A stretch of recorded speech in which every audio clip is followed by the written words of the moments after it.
Hello, very good morning and welcome to Athavan newspaper highlights. Today Thursday, 24th of March 2016. Newspaper highlights read by Edward Udayadas Devasagayam Pillai.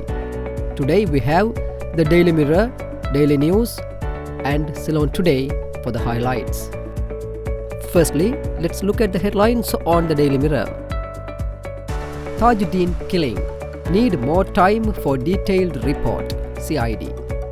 Colombo Additional Magistrate Nishantha Piris yesterday allowed the CID 2 more months to submit a detailed report on the investigation into the killing of former Havelock Sports Club rugby captain Wasim Tajuddin.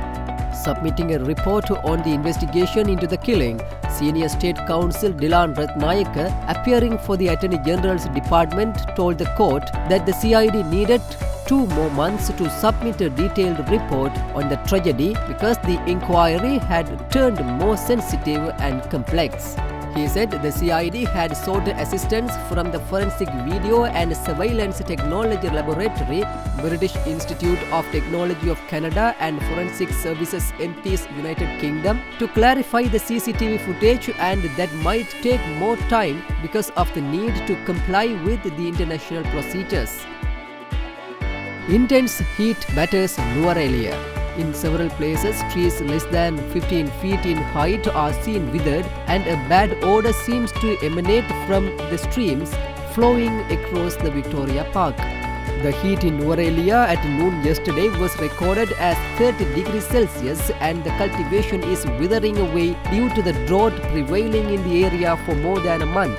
In several places, trees less than 15 feet in height are seen withered, and a bad odour seems to emanate from the streams flowing across the Victoria Park, causing the severe inconvenience to the tourists visiting the park. Withered flower beds are to be seen in most places despite regular watering. Human trafficking racket busted in Maradana.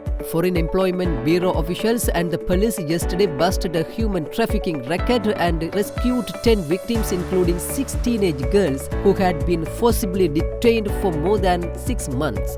3 sub-agents were arrested during the raid on several lodges in Maradana. Those rescued had come to the sub-agents seeking job opportunities in Middle Eastern countries. Preliminary investigations had revealed that the sub-agents had arranged forged travel documents for the victims and promised to send them to Middle Eastern countries through the Matala Rajapaksa International Airport. Secondly, let's move to Daily News. Anonymous call by suspected terrorists puts BIA on alert. Defence Secretary Karunasena Hettiarachchi yesterday said that security at Bandaranaike International Airport was beefed up after intelligence services received anonymous phone calls reportedly to be from international terrorist organizations.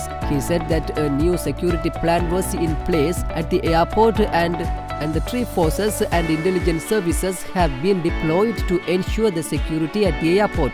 The Defence Secretary said that National Intelligence Services and several other security units have received anonymous phone calls, and a special investigation is on to ascertain from where the calls originated.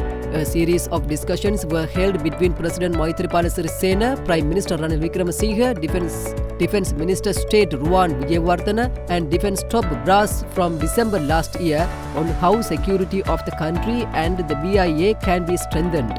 Hettiarachchi said the intelligence services have been closely following the suspected members of terrorist organizations who travel to Sri Lanka, and they have succeeded in identifying a number of such terrorist groups. Outdated management strategies and equipment contributed to failure. Uninterrupted power supply before long. Delivering a special statement in Parliament yesterday, Power and Renewable Energy Minister Ranjith Siyambalapitiya said that the Power and Renewable Energy Ministry has already planned short-term and long-term measures to provide an uninterrupted power supply to the whole country. Finally, let's move to Ceylon Today. FCID probes more MPs. A total of 19 former and present parliamentarians are currently being investigated by the Police Financial Crime Investigations Division. It was revealed in Parliament yesterday. This information was disclosed in an answer tabled by the Minister of Law and Order and Southern Development in response to a question posed by UPFA opposition MP Prasanna Ranatunga during oral question sessions in the House. Chambika must quit, Daya Gamage. Minister of Primary Industries Daya Gamage says that if Minister Patali Ranawaka, who is alleged to have been involved in a hit-and-run accident in Rajagiriya in which 2 youths had been injured late last month, had, as alleged, caused the accident while driving his vehicle but produced another driver as the culprit instead to the police, then he should relinquish his portfolio immediately. With that, let's come to an end of today's paper highlights. We will come with more news tomorrow morning. Thanks for listening to Athavan News Paper Highlights.